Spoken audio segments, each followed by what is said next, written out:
Welcome to MojoPlays, and today we're fleeing in terror from the most unsettling enemies to occupy the lands between. We won't be including bosses, but we will give leniency to creatures that did occupy the role of mini-boss at one point or another.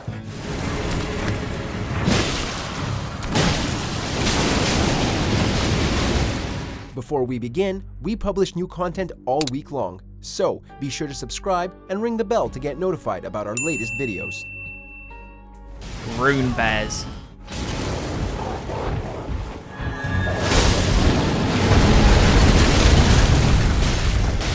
Whether you stumbled across one in the wilds, encountered another in a cave, or that bastard Patches teleported you right to their doorstep, there is nothing more frightening than suddenly having a giant demented bear lash out at you.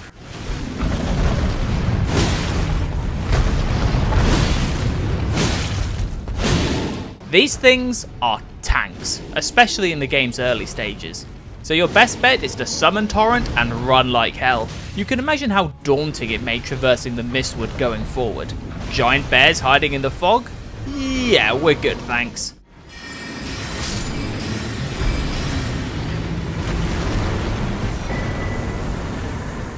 Deathbirds.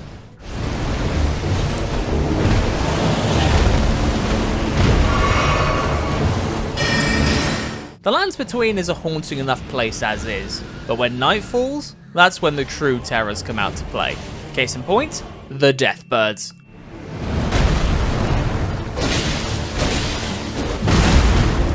Giant insidious beasts with elongated necks, cindered wings, a hooked cane that allows them to snatch up a tarnish from long distances, and most discomforting of all, its face appears to be that of a baby bird's broken skull. We have so many questions, and yet are terrified of the answers.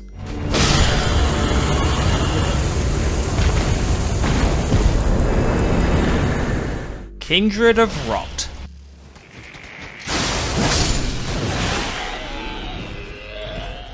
Scarlet Rot is one of the most lethal status effects in the whole game, a poison that will rapidly disintegrate your health. Stumbling across these things in the early game meant certain death. The only thing worse being the giant prawn people that worship it.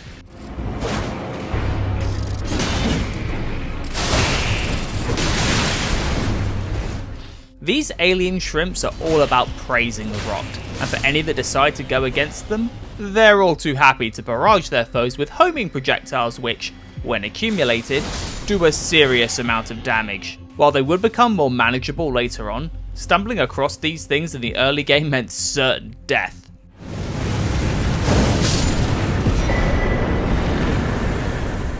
Basilisks.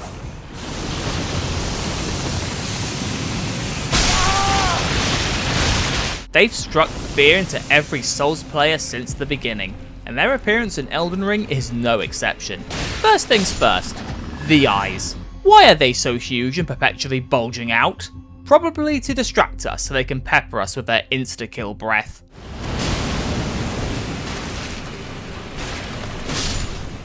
Combined with some sharp agility, getting surrounded by a pack of these things is a surefire way for you to lose your runes. Anytime you see the glow of those eyes in the distance, you know it's going to be a bad time.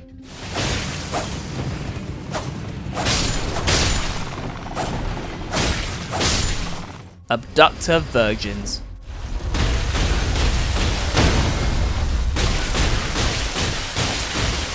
Giant automatons complete with blades and buzzsaws will always make for a sinister sight, especially when they have killer range, and even more so when they come equipped with wheels. However, the most disturbing aspect of these not-so-fair maidens is what they have lurking inside them.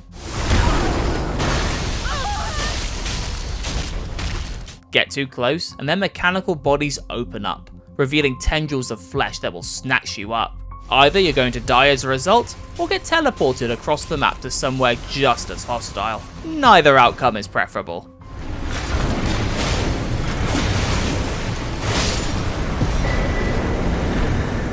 Giant ants.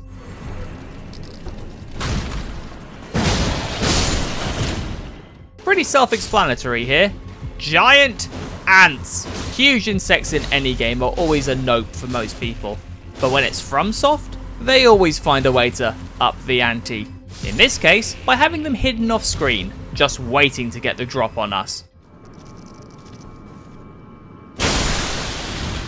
While not especially difficult to defeat, just having to get close enough to see the detail on these pests is enough to make our skin crawl. Seriously, our time in Ansel River was one of immense squeamishness.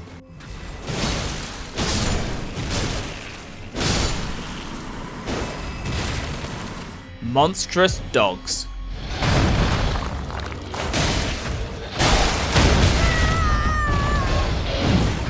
Caelid is not a fun place to visit. In many ways, it's the worst, and these mutts are a major contributing factor. Deformed, aggressive, and packing a killer bite, getting chased around the infected wilds by these hounds was horrendous.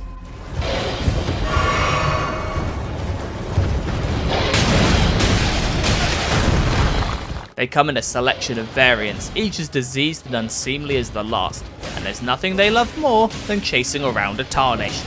They were the very first clear sign that this entire area was not for the unprepared.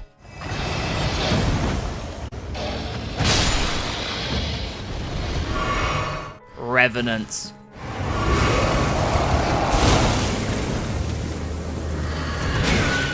Ah yes, the abominations that not only scared us half to death, but proved to be so devastatingly strong that they put a lot of regular bosses to shame.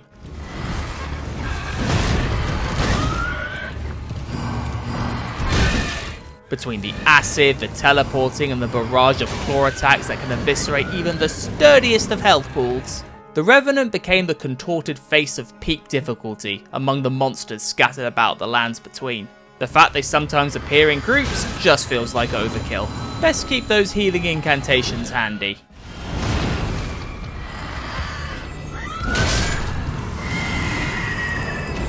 Wormfaces.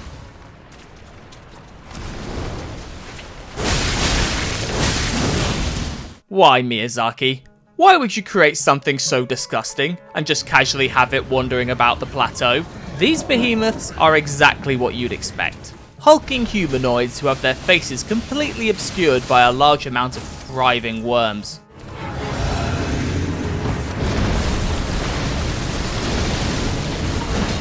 The only thing worse than looking at one is getting caught in its grasp, since it will likely result in swallowing you whole. Nothing made us want to burn the entire landscape down more than coming across one of these revolting creations.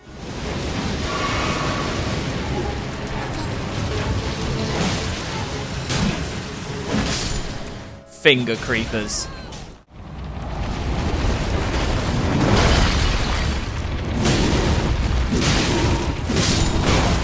Spiders in a FromSoft game is already a recipe for pure nightmare fuel. And yet, somehow, Elden Ring took that concept and made it a million times worse with the Fingercreepers.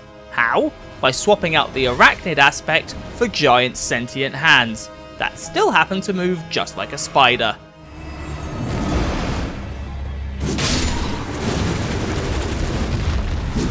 It's a mortifying, if inspired piece of dark fantasy, one that ensured that we despised every moment of sneaking around the Carrier Manor, knowing we could accidentally wander into the palm of these beasts at any given moment.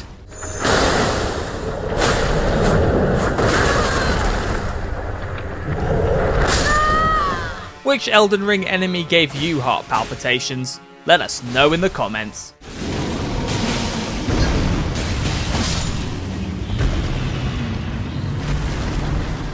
Thanks for watching. If you enjoyed the video, there's more where that came from.